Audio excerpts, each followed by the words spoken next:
삼손이 드디어 블레셋에게 원수 갚을 기회가 생겼습니다.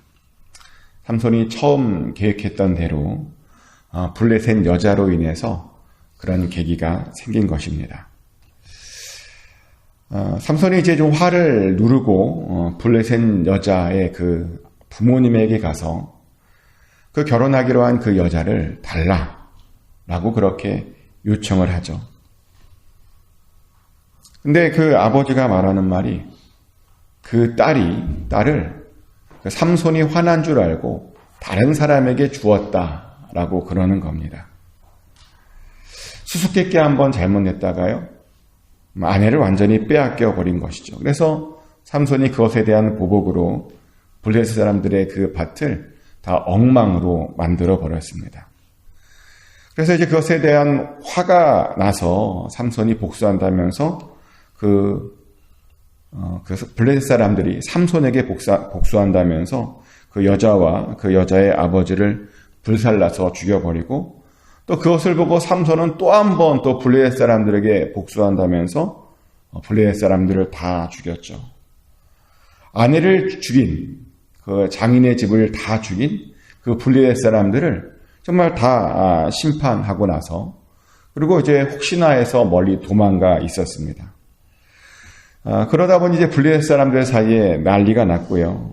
자기의 동족인 블레셋 사람들이 많이 죽은 것을 보고 삼손을 가만두면 안 되겠다, 삼손을 어떻게 해야 되겠다라고 말을 좀 결정을 하고 이제 이스라엘 사람들에게 가서 숨어 있는 삼손을 내놓으라고 그렇게 요구를 했습니다. 그러자 힘이 없었던 이스라엘 사람들은 이제 그 블레셋 사람들의 요구대로 삼손을 강한 밧줄로 묶어서 내어주게 되고요. 삼손이 이제 끌려가는 거죠. 밧줄에 끌려가고. 근데 끌려가는 중에 하나님께서 삼손에게 또 한 번 임했다라고 말합니다. 덕분에 묶였던 밧줄을 쉽게 끊고 그 자리에서 나귀의 특별로 1000명을 죽일 수 있었습니다. 정말 어마어마한 일을 한 거죠. 한 사람이 1000명을 죽인다. 근데 문제는 1000명을 죽이고 났더니요, 굉장히 많이 지쳤고 또 굉장히 많이 피곤해졌습니다. 하나님의 영을 받고 1000명을 죽였더니 너무나 지쳐서 아무런 것도, 정말 아무것도 할 수가 없었습니다. 이 부분은 우리에게 생각할 거리를 주는데요. 하나님의 영을 받아서 하나님의 일을 한다고 해서 피곤하지 않은 것이 아닙니다. 하나님의 영을 받아서 하나님의 일을 해도요, 너무 많이 하면 피곤할 수 있습니다. 근데 어떤 사람은 이것을 이해하지 못하더라고요. 피곤하다 그랬더니, 아니 어떻게 하나님의 일을 하면서 피곤할 수 있느냐. 하나님의 일을 해도 피곤해요. 많이 하면 피곤합니다. 실제로 우리가 예수님도 보면 알죠. 예수님도요, 하나님의 일을 하고 하나님의 아들이 성령으로 일을 했는데 피곤하셨다라고 말을 합니다. 피곤해서 쉬셔야 됐다라고 이야기합니다. 물론 하나님의 일을 하면 즐겁긴 해요. 근데 즐겁더라도요, 피곤한 건 피곤한 겁니다. 근데 삼손이 그랬어요. 삼손도 피곤했답니다. 지쳤답니다. 1000명을 나귀의 떡표로 죽이다 보니 몹시 피곤했고 결정적으로 목이 너무 말랐다라고 이야기합니다. 그래서 삼손이 하나님께 이렇게 부르짖죠. 이제 내가 목말라 죽게 되어서 할례 받지 못한 사람들에게 죽게 되었다라고 그렇게 하나님께 기도합니다. 하나님의 일을 했으니 하나님께서 도와주셔야 되는 것 아니냐라고 그렇게 삼손이 기도한 겁니다. 그러자 하나님께서 그 기도에 즉각 응답해 주셨고요. 기도했더니 갑자기 우묵한 곳에서 물이 솟아나와서 그 물을 마시고 정신을 회복하게 되었다라고 말하죠. 덕분에 삼손은 블레셋 사람들에게 당하지 않고 끝까지 자신의 사명을 잘 감당할 수 있었습니다.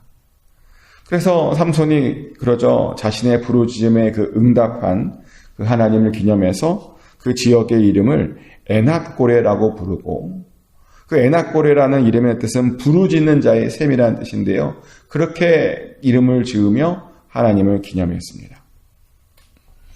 우리는 이 이야기 속에서 이제 세 가지를 크게 깨닫게 되는데요. 뭐냐면 첫 번째는 하나님을 향해 어떤 뜻을 구하면 하나님께서는 반드시 우리에게 어떤 기회를 주신다는 것입니다. 삼손에게 어떤 마음이 있었냐면 어떻게든 블레셋 사람들은 좀 쳐보고 싶다라고 하는 그런 마음이 있었습니다. 나시린으로 살았고 어렸을 때부터 그렇게 길러졌으니까 뭔가 블레셋 사람들을 위해서 뭔가는 해야 되겠다라고 하는 그런 생각을 가지며 지냈습니다. 그래서 이제 그것을 위해 결혼마저도 희생한 거잖아요. 결혼마저도 어떻게 블레셋 사람들을 쳐보려고 하는 그런 생각을 가지고 있었는데, 근데 생각대로 안 됐습니다. 결혼을 통해서 블레셋 사람들을 많이 치려고 했는데, 블레셋 사람은 하나도 치지 못했고, 또 결혼도 제대로 못했습니다. 결론적으로는 하나님이 그런 방법을 막으신 거죠. 삼손의 그 방법을 하나님께서 허락하지 않으신 겁니다. 삼손의 계획이 다 그냥 날아가 버렸습니다. 아무런 의미가 없는 헛수고가 되어버렸습니다. 그래서 다 끝난 줄 알았죠. 하지만 놀라운 것은 그렇게 다 끝났다고 생각했던 바로 그곳에 하나님께서 하나님의 계획을 다시 준비해 두셨다는 겁니다. 하나님께서 삼손에게 다시 기회를 주셨다는 겁니다. 그래서 정말 삼손의 뜻대로요, 그 블레셋 여자를 통해서 그 블레셋을 치려고 하는 그 계획이 이제 진행되게 되죠. 이런 장면을 보면 하나님께서는 어떻게든 우리의 실수조차도 다시 사용하셔서 당신의 일을 선하게 이루신다는 겁니다. 우리는 실패했다고 생각했는데 하나님께서 결정하시고 하나님께서 작정하시면 그 실패를 통해서 대단한 일이 일어날 수 있다는 겁니다. 사실 그래서요, 우리는 실패했다고 낙담할 필요가 없습니다. 뭐가 잘 안 된다고 낙심할 필요가 없습니다. 왜냐하면 하나님 손에 붙들리면요, 실수가 아닙니다. 실수가 기회가 되는 거고요, 실패가 승리로 바뀔 수 있기 때문입니다. 그래서 정말 중요한 건 뭐냐면 하나님을 향한 뜻을 품고 그것을 포기하지 않는 겁니다. 하나님께서 일하시도록 한 발 내어드리는 겁니다. 그리고 그러다 보면 하나님께서 기회를 주시고요, 그 기회를 우리가 잘 잡을 수 있습니다. 삼손이 그랬어요. 삼손의 목표는 블레셋 사람들을 치는 것이었는데 포기하지 않았습니다. 실패해도 포기하지 않았습니다. 그랬더니 하나님께서 그 기회를 주셨고요, 그러자 1000명이나 죽일 수 있었다라고 이야기합니다. 그리고 그 덕분에 1000명을 죽였더니요, 이스라엘에게 다시 평화가 찾아왔답니다. 이 모든 것은 실패했음에도 포기하지 않고 끝까지 인내하고 기다리고 꿈을 가지고 품었던 삼손 덕분이었습니다. 또 두 번째로 이 이야기를 통해서 알게 되는 것은 지친 자에게 무엇이 필요한가입니다. 지친 사람에게 무엇이 가장 필요할까요? 여러분은 지치면 뭘 하십니까? 어떤 분은 그래요. 쉬면 되지 않을까요? 아니요. 쉼도 필요하지만 사실 더 필요한 게 있습니다. 뭐냐면 기도가 필요합니다. 오늘 본문도 보면 삼손이 지쳤을 때 쉬지 않았습니다. 쉬었다고 되어 있지 않습니다. 그가 하나님께 부르짖었다라고 되어 있습니다. 1000명이나 죽였어요. 굉장히 지쳐있죠. 목도 말랐는데요. 육체의 한계에 도달한 겁니다. 근데 그런 순간에 삼손이 하나님께 부르짖어요. 물 좀 달라고. 하나님의 도움이 필요하다고, 하나님의 은혜가 필요하다고. 그리고 그렇게 부르짖었더니 하나님께서 도와주셨고요, 물을 보내주셨고 덕분에 완전히 회복될 수 있었습니다. 기도하고 그 기도에 응답을 받았더니 완전히 육체적으로, 영적으로 회복이 된 겁니다. 맞습니다. 기도가 우리를 회복시켜줍니다. 예수님도 그러셨잖아요. 예수는 굉장히 바쁜 삶을 사셨습니다. 그래서 하루하루가 너무 사실은 강행군이었고요, 지치는 그런 삶을 사셨습니다. 굉장히 피곤하셨을 거예요. 그런데 성경을 읽다 보면 그런 피곤한 예수님께서 놀랍게도요, 새벽마다 일어나서 기도하셨다라고 되어 있습니다. 어떤 때는 너무 피곤해서요, 밤이 새도록 기도하셨다라고 성경은 기록하고 있습니다. 이게 되게 너무 당황스러운 장면 아닙니까? 너무 피곤했는데 그래서 밤이 새도록 기도했다는 겁니다. 왜요? 기도로 하나님께서 주시는 그 새 힘을 받아야 우리가 회복이 되고 다시 일어날 수 있는 것이기 때문입니다. 저는 기도는 주유소 같은 곳이라고 저는 생각합니다. 차에게 가장 필요한 것이 기름이죠. 근데 그 기름을 어디서 공급받냐면 주유소에서 공급받죠. 주유소에서 충분히 연료를 공급받아야 차가 움직일 수 있는 겁니다. 그래서 연료가 없을수록, 힘이 없을수록 차는 주유소를 가야 하는 겁니다. 하지만 어떤 사람들은요, 이것을 잘 알지 못해서 연료가 다 떨어졌는데도 주유소를 안 갑니다. 거기까지 갈 연료가 없대요. 주유소를 가야 뭘 채우고 다시 움직이는데 거기까지 갈 연료가 없다고. 그래서 어떤 사람들은 차를 밀고 다닙니다. 주유소에만 가면 다 공급받아서 다시 움직일 수 있는데 거기까지 갈 힘이 없다고 그냥 차를 밀고 다닙니다. 말도 안 되는 이야기 같죠. 근데 이런 삶을 사는 분들이 많습니다. 피곤하다고, 귀찮다고, 힘들다고 기도하지 않습니다. 기도해야 힘이 나는데, 기도해야 일어날 수 있는데 힘들다고 그냥 그 자리에 가만히 있습니다. 근데 그렇게 있으면요, 회복되지 않습니다. 힘을 낼 수가 없습니다. 앞으로 한 걸음도 갈 수 없다는 겁니다. 힘들수록 기도해야 됩니다. 아니, 예수님이 그러셨다니까요.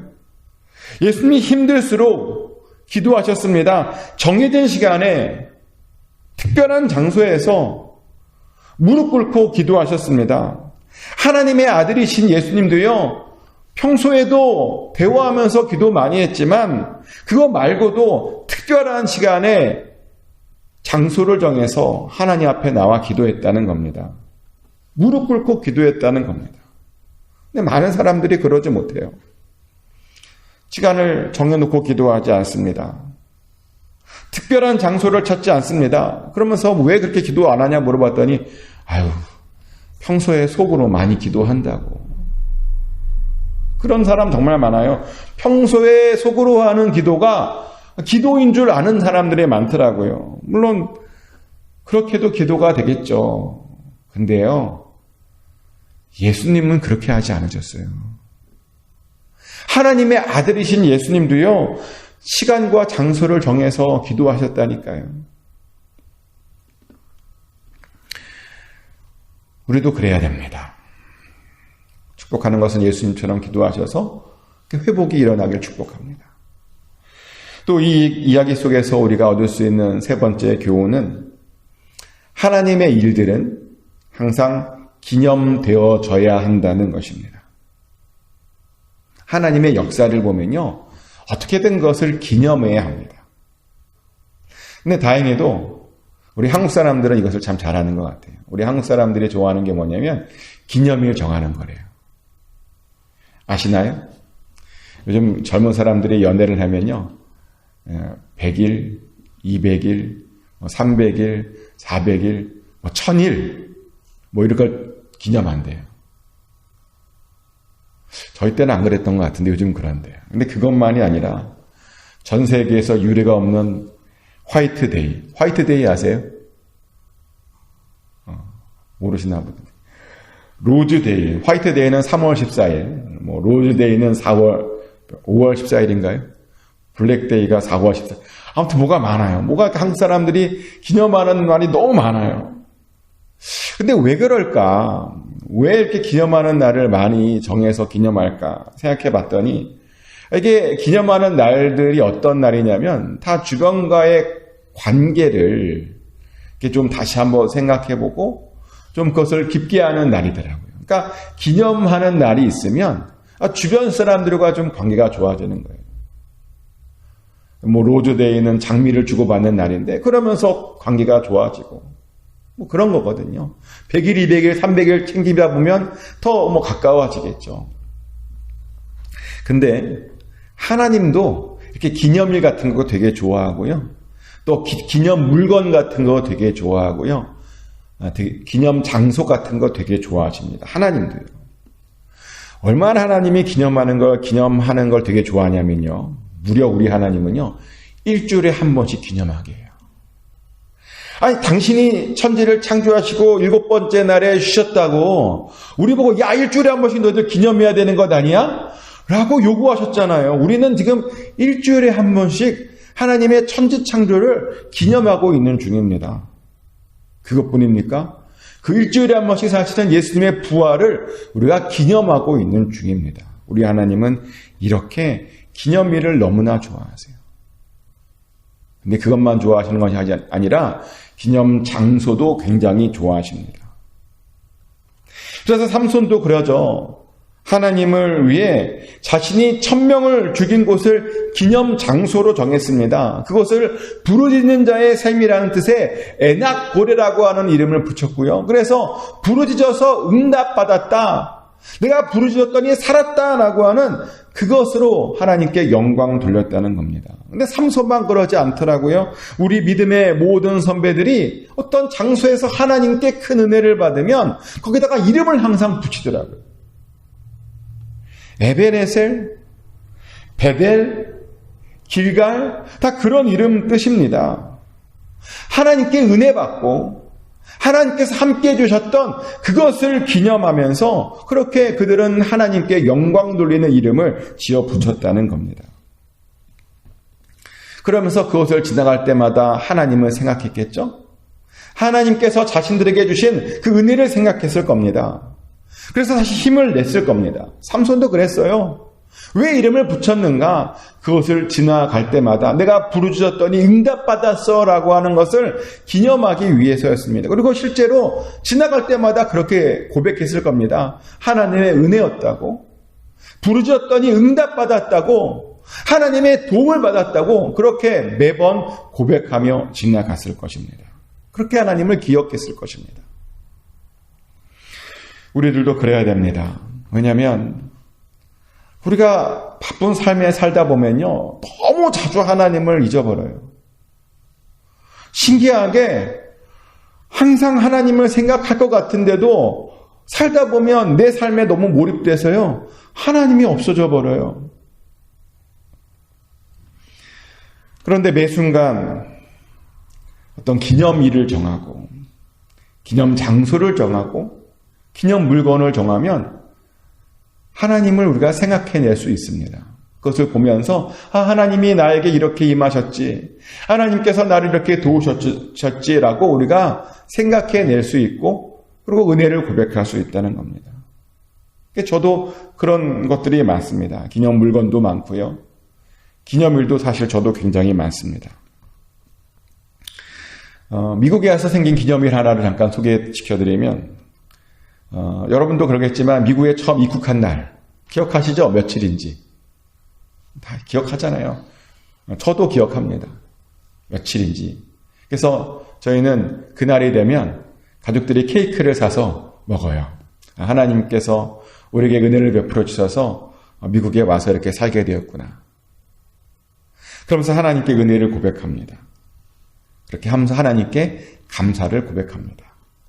근데 우리의 삶에 이런 것들이 필요하다는 겁니다. 하나님의 은혜를 고백하고 하나님의 도우심을 고백하고 감사를 고백하는 그런 물건들, 그런 장소들, 그런 날들이 우리에게 필요하다는 겁니다. 축복하는 것은 그런 것을 잘 정하셔서요, 항상 하나님의 은혜를 여러분의 삶 가운데 고백하시길 축복합니다. 감사하며 사시길 축복합니다. 이제 말씀을 정리합니다. 다시 한번 말씀드리지만 포기하지 않고 뜻을 품고 기다리고 있으면 하나님께서 기회를 주십니다. 실패했더라도 다시 기회를 주십니다. 왜냐하면 우리 하나님은 반드시 선을 이루시는 분이시기 때문입니다. 또 우리는 기도로 새 힘을 얻어야 됩니다. 기도하지 않으면요, 어떠한 것도, 어떠한 힘도 받을 수 없습니다. 또 마지막으로 하나님의 것들은 자꾸 기념되어질수록 좋습니다. 여러분 삶 가운데 역사하셨던 그 하나님을 언제나 기억하시고 기념하십시오. 그래서 날마다 감사를 고백하고 날마다 하나님과 동행하는 저와 여러분 되시기를 예수 그리스도의 이름으로 축복합니다.